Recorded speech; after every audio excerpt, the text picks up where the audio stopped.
ผู้ข้อต่อแขนแปะเคยเลยชานพี่น้องสำเร็จพิธีแล้วในงานดองนี้หีดของประเพณีบ้านเฮาจะได้เฮ็ดแบบนี้พี่น้องส่วนเผ่าเฮาเพราะว่ามัน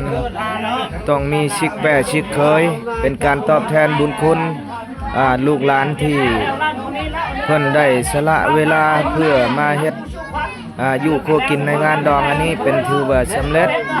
ไปเลยมีพาเข้าแล้วก็มีเข้ามีแก่มีเข้ามีแก่แล้วเพิ่นมาผู้ข้อต่อแขนให้บรรดาเคยแล้วก็ทั้งบรรดาไอเลี้ยงพี่น้องทุกคนเพิ่นจะเฮ็ดแบบนี้เพราะว่าส่วนเผ่าเฮาจะเคยปฏิบัติมาแต่เก่ามาพี่น้องชนเผ่าเฮาเคยนำใช้เบิ่งเอาเด้อพี่น้องเด้อฝากติดตามกดไลค์กดแชร์ให้เด้อ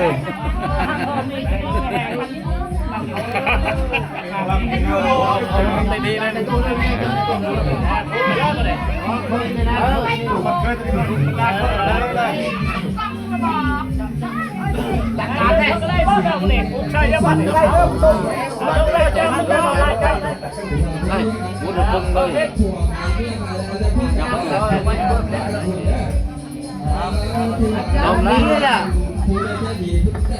เอาพร้อมแล้วอันนี้เราจะเอาเรื่องพาเลยแบกเลยชาร์จแล้วเราเพิ่มแล้วแบกเราเพิ่มเลยชาร์จแล้วแล้วเราอายน้ำน้องนะพวกเราอายอะไรไปอยู่ครับลูกเป็นเช่นนั้นนี่แหละที่เราทำผู้ฝันเพิ่มร้านเพิ่มอายเพิ่มน้องแต่เคยแต่ตั้งคนนี้ก็ไปนี่เรานี่กับเพิ่มพาเลยอีกแล้วแล้วก็เลยยานะพอแล้วแล้วแต่บ้านก็จะมุ่งไปไหน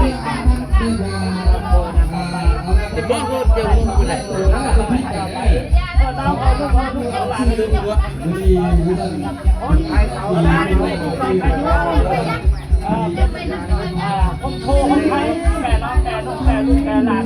เจ้าหักคอไม่นี่ก็ได้นั่นแต่รวยคนที่ชอบทุกข์ทำให้เขาชอบใจเย็นๆครับเจ้าแล้วจะได้มาอยู่ที่นั่นหรือเปล่าคุณไม่ได้ต่อมันล่าเราเนี่ยยังสองคนแล้วเชื่อเลยคนเนี่ยเจ้าควันเฮาไม่ได้ตัดอยู่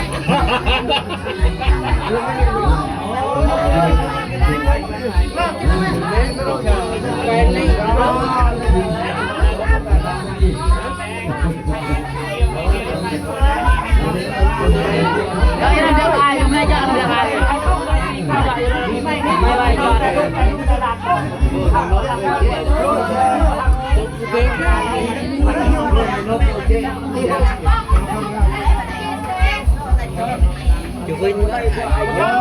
bên dương địa phương taอยู่bênถ่าย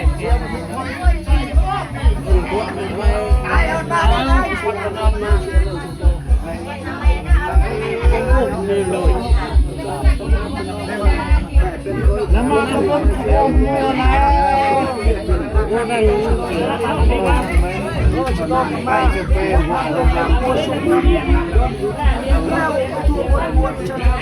บัวเป็น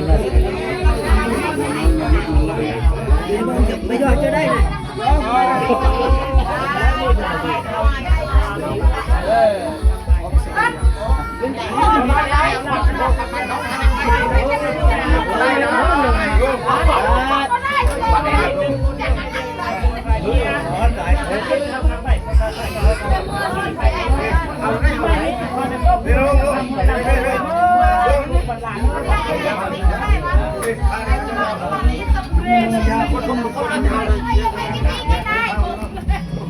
มาเที่ยวฟังนี่เอาพบกันเป็นยังไงครับโอ้แล้วนะแค่พวกมันมีคนยังไม่ได้ให้กระโจนก่อนกระโจนเดี๋ยวลงได้ลงได้